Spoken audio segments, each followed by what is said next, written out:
All right, this video is the third and final part of the NPA 4.1 and 4.3 content. So this is the final PowerPoint. So this is taking all the information we've had in the first two and learning about physical activity, learning about the elements or components of fitness, and making them having a physical fitness goal and using those to help us create that physical fitness goal. So new vocabulary: specificity, overload, progression, warm up, workout, cool down, and then resting heart rate. So the main thing is to identify your specific fitness goal, and that's a great way to get motivated to get in shape. So we talked, like I said, the last lesson we talked about how to measure the level of fitness. So that is a good way to get a starting point. So we know where we're starting from, and we know where we want, and we set a goal of where we want to be in the future. And of course, when you're working on a personal activity program, you set long-term and short-term goals. So like it is a group, like I said, it needs to be a slow, steady pace to getting into better shape. So you set long and short-term goals. And the factors that you need to think about when you are planning your program, of course, the cost. If you are joining a gym, where you live, so how accessible is it? Your schedule, are you going to be able to fit it in? Your current physical fitness level, your overall health right now, and your personal safety are all things you need to take into account before you actually plan your personal fitness goals. And then you want to choose a variety of different types of activity that meet specific fitness goals and prevent boredom, because if you do the same thing every day, y'all, I promise you're going to get bored. When I work out weekly and daily, and the workouts I do are always different. They're never the exact same. So you want to create a journal to keep track of your fitness activities that you do each day. So the moderate intensity activity can be like walking, and like I said, walking at a brisk pace, climbing stairs, doing household chores, doing yard work can count into your daily dose of actual physical activity. And of course, aerobic activity increases your heart rate. And of course, you want to aim for about 3 20-minute sessions of vigorous aerobic activity a week. And examples of aerobic activities include, of course, cycling. So like biking, brisk walking, a run, dancing, skating, cross-country skiing, and of course, a lot of team sports are aerobic activities.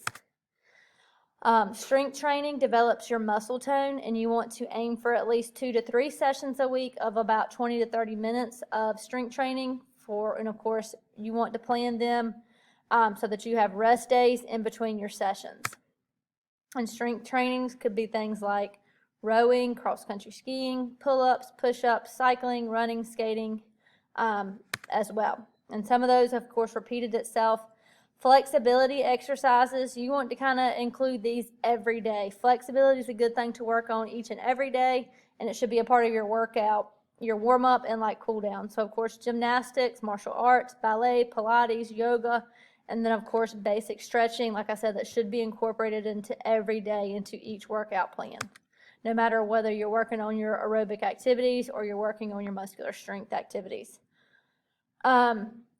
So the main thing is you want, when you're planning this activity program, you want to do things that you're interested in, that you enjoy doing, because if you pick a bunch of things that you hate, that you have no interest in doing, the burnout rate is very quick, and you probably won't continue doing it very long.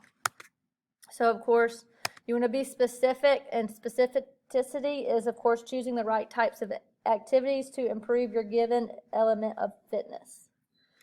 And of course, you want to overload, so you want to increase demands on your body to make it adapt and to grow stronger. So overload is exercising at a level that is beyond your daily activities, so that your muscles, of course, break down a little bit, but then repair itself overnight as you're resting, and they come back stronger. And of course, progression is working a little harder or a little longer for each session, and more often during the week, so that it's like when you're first starting out, you may only be able to run for 10 minutes. But as you get stronger and you overload, you begin to progress. So then maybe you can run for 12 minutes, then 15, then like 18, you can bump your goal up to 20. And of course, progression is gradually increasing the demands of your body. And regularity means, of course, working out on a regular basis. You want to have at least 3 balanced workouts a week where you maintain your fitness level. And of course, using the 3 stages to get your body ready for physical activity helps you avoid injuries. And your 3 phases are a warm-up, a workout, and then a cool-down. And a warm-up is the stage where you increase your blood flow, you begin delivering oxygen and fuel to your muscles, and it increases your pulse and prepares your body for workout. So it's a general cardiovascular activity that prepares your muscles to work. And of course, you want to choose an activity that will work the same muscles that you're going to use during your workout. And after you warm up your muscles, take a few minutes to stretch to make sure that your muscles are ready and your flexibility is at the maximum capacity. So then when you're working out, you want to use what we call a FIT formula. And a workout, of course, is the exercise session of where you're exercising at the highest strength and highest peak, because a warm-up kind of eases your way into it. Then you have the actual workout, and then you have remember the cool down, and that is, of course, returning your body back to rest. So the FIT formula is you want to make sure you have the frequency of your workouts, the intensity of your workouts, the type of activity, and the time of how long you're going to do the workouts. And of course, the frequency is you should schedule at least 3 exercise sessions a week, but give your body to rest between the workouts. And of course, include other kind of physical activity during the week to get your hour each day. Your intensity, you want to push yourself hard enough to create the overload. So for like aerobic activities, exercise within your target heart range. For strength training, you want to put a strain on your muscles, but you don't want to feel any type of pain while you're actually working out. The type, you want to vary your activities each day. So like if you jog on Monday and Wednesday, do your weightlifting on Tuesdays and Thursdays. And then Friday could be like a rest day where you only do stretching. The time, of course, build cardiovascular fitness, keep your heart rate within your target heart rate for at least 20 minutes. Strength training sessions to take about 20 to 30 minutes, while flexibility, of course, can be increased to just like 10 minutes of stretching. And then once you do your, like I said, your warm up, and then you have your workout session, and then you have a cool down that, like I said, could be like another 10 minutes. And that allows your heart rate, your breathing, and your body temperature return back to normal gradually. And it's a low-level activity that prepares to return your body to a resting state. And of course, you want to stretch in the cool down as well so that you prevent muscle injuries. And of course, it also prevents muscle soreness. So you want to, of course, when you're doing this personal activity program, keep a fitness journal to track your progress. So like on day 1, you can only do 10 push-ups. And then you measure yourself again in a week, well, you could do 11. And then 2 weeks later, you can do 15. So track your progress so that you can see the improvement, how you can increase over time.